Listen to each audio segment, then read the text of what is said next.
Hello and welcome to Follow Everton. I'm Ryan, the channel admin. I'm here to react very briefly to the news that Everton today have been referred to an independent commission. Now, I have to be honest, I'm just absolutely livid because if the findings, if whatever they find, they want to find, they're going to find whatever they want to find. Whatever happens, it is ultimately the fans who suffer in this scenario. It does not matter to the owners of the club who can sell and move on and do whatever they want. Football clubs are generally a plaything for these billionaires, but it's the fans, and I just want to know now, what is the fucking point of watching any of these games and following this club if they can make the rules up on the competition willy-nilly and impose these nasty sanctions which impact the fans and the nature of the way they can do things. I mean, I read something earlier where they're changing the rules on the sanctions for the financial fair play at the end of the season. But for now, Everton could potentially get fined or have points deducted in the same season. Now, what even makes this more bizarre, and I'll read the statement in a moment, is that two of the three seasons that we're allegedly have breached financial profit and sustainability for, we've already been sanctioned for. We've already had the fucking points deduction. So you're punishing us twice in the same season. You're making up the rules as you're going along. And then at the end of the season, you're changing the rules. Meanwhile, I've got Manchester City who have built a dynasty on the back of spending billions and continue to build on the back of the money that they spent and the trophies that they've won. It's just unbelievable. I cannot believe that I am sat here again. Everton having already been deducted 10 points a season and literally writing the entire season off because we were going for, as far as I'm concerned, we were heading for outsiders for the top 8 this season, outsiders for probably Conference League. The team was good enough. We looked like a proper team who can compete. And there you go. Your 10 points are wiped off. We probably should be 12th. We probably would have won more games had we not had the knock-on effect of the points deduction. I think we'd be in the top 10, looking up rather than looking down.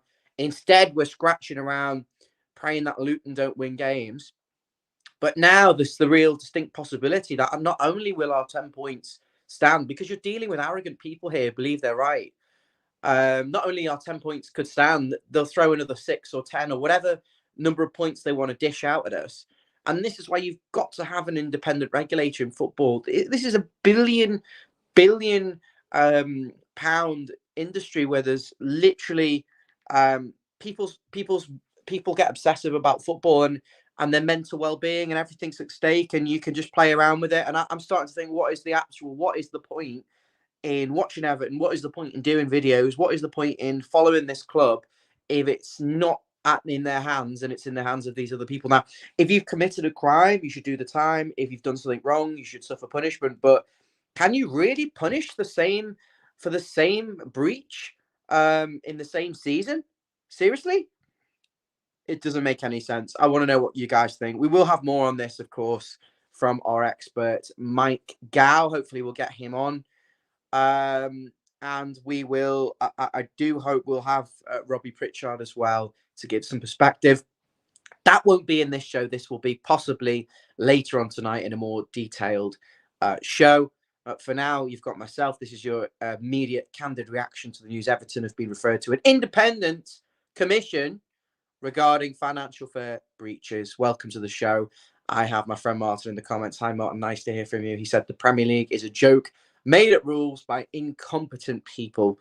John Roskin, a friend of the show and former channel member. We love him to bits. Jonathan Roskin, he says, have it out. Send me down there, Jonathan, and I will work it out. But you're better in the legal side of things. We get you involved. Hi, Ryan. Hi, David B. Hi, Matthew. He says, I actually believe there is a push to get Everton out of the Premier League. I don't know why. I really like Everton. Thank you, Matthew. Matthew, I'm assuming you're not an Evertonian based on that comment, but we do appreciate you. Peter Duggan, fire Moshiri, doesn't give a fuck. He just wants out anyway. We need a new buyer because 777 are not reliable enough. They're not getting this done quick enough.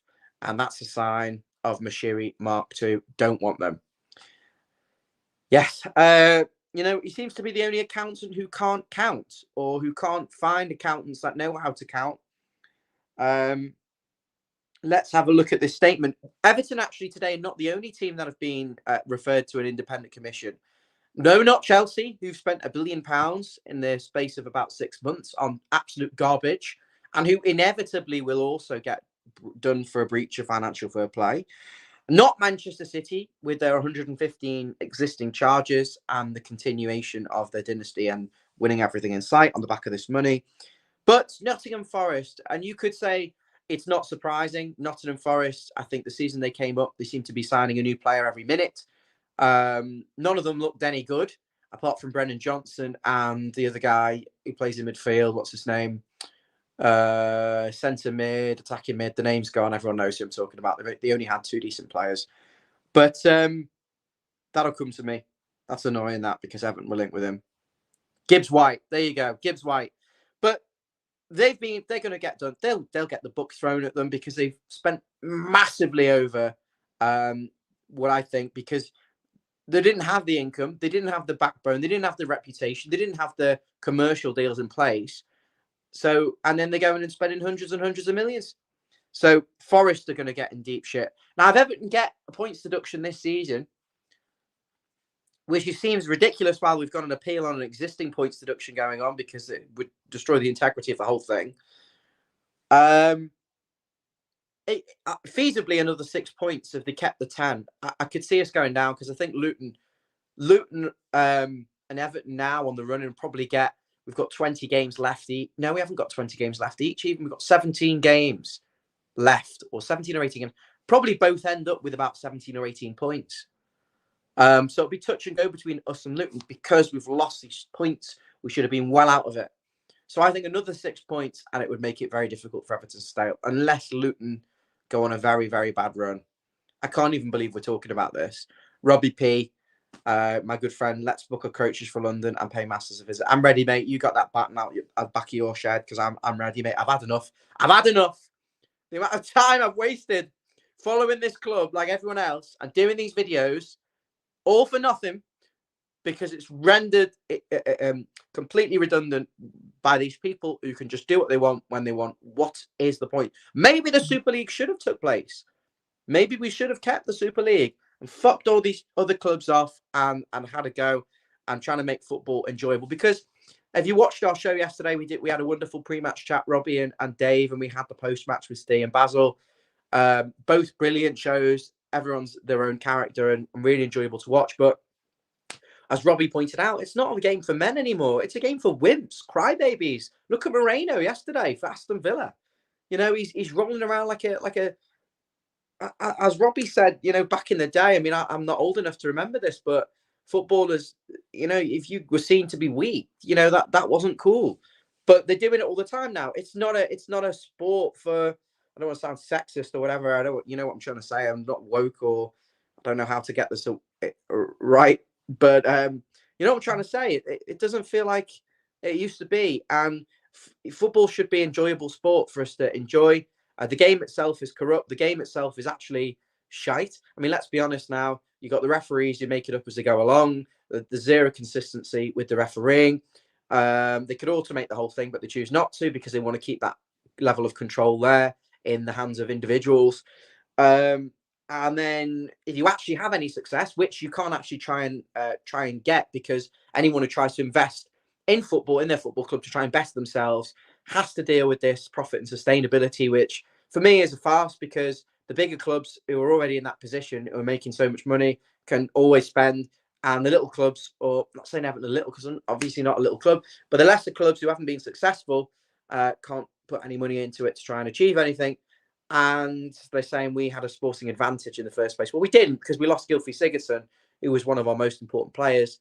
And that was for the first breach.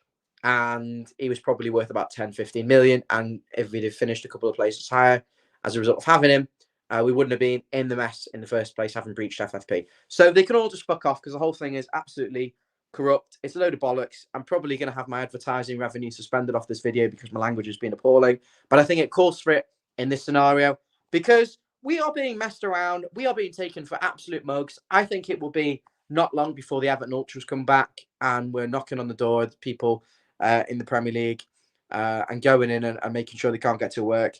No violence, but just voting in and doing something with our feet, because it's become completely untenable.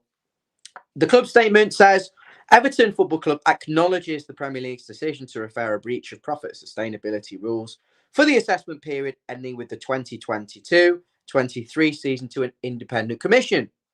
This relates to a period which covers 2019-20, 2021, 2021-2022, and 2022-2023. It therefore includes financial periods 19, 20, and 21 for which the club has already received a 10-point sanction. Are you saying this could just keep rolling on and rolling on every year? We get another thing off the same punishment?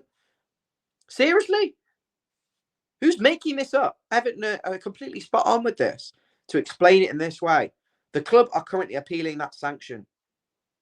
The Premier League does not have guidelines which prevent a club being sanctioned for alleged breaches in financial periods which have already been subject to punishment.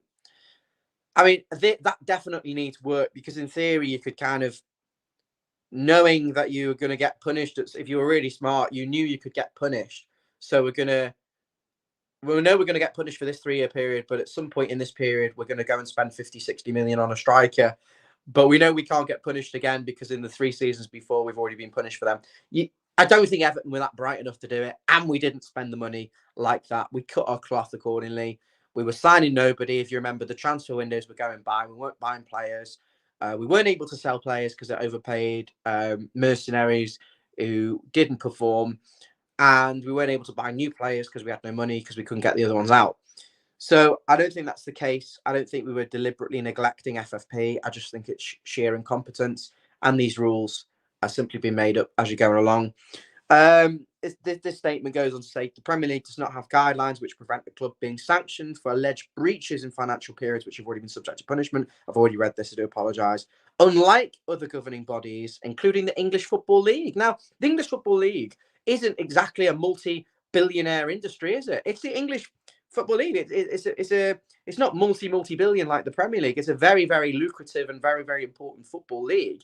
But you'd be surprised to see that the EFL has that, but the Premier League doesn't. Now, why is that? Is this to do with control? Is this to do with corruption? Rob from Twitter. Hi, Rob. He's saying Everton must be the only team to have a net spend of plus 70 million. Yeah, it's fast. And we're building a stadium. How much is that being taken into consideration here? I know there's a lot of talk about the rights of media funding and how Everton have paid massive interest on some of the loans under Bill Kenwright. I'm not going to go into that right now. The ESC also, prominent voice on Twitter, Paul, his name is, he is adamant Everton haven't breached anything. So, hopefully he's right. As a result of the the Premier League's new commitment to deal with such matters in season, the Premier League doesn't have guidelines to prevent a club being sanctioned for alleged breaches in financial periods which have already been subject to punishment. Okay, so you could be punished twice, unlike in the EFL. But as a result, and because the Premier League now want to deal with this in season, of course they do. Of course they do. The club is in a position where it has no option but to submit a PS profit and sustainability calculation, which may change because you don't have to finalise your accounts. Is that correct? Can someone confirm? Pending the outcome of the appeal. I mean, this is just an absolute load of nonsense. The club must now defend another Premier League complaint, which includes the very same financial periods for which it has already been sanctioned, before the appeal for that one has already been heard. So if Everton are going in and saying about the same things again, Gylfi Sigurdsson, is this a new independent commissioner, or are these the same people for the first time? And will the same points in mitigation be made? It's absolutely mad. It's absolutely mad. Will the same points of mitigation be made? Unbelievable. I'm going to conclude it here. The club takes the view that this results in a clear deficiency in the Premier League's rules. Basically, the rules are a load of shite. That's what Everton are saying. Everton will assure its fans, not worth it, the words, not worth the piece of paper it's written on, so to speak. Everton can assure its fans that it will continue to defend its position during the ongoing appeal and should be required to do so at any future commission, that the impact of supporters will be reflected as part of the process. Like they care. And on that bombshell, love and leave you all. If you're new here, I'm Ryan. I'm the channel admin. Make sure you like the video, please. Right now, click it, whether you're on YouTube, Facebook, and if you're on Twitter, can you retweet this? And if you're new, please subscribe, tell your mates, tell your cats, tell your dogs. And let's get some more people on here. Thanks for watching. Much appreciated. We will be back with more articulate analysis from hopefully Mikey Gow and Robbie Pritchard. But for me, this is the raw, candid, emotional, reactionary thoughts of myself. And I'll see you soon. Thank you.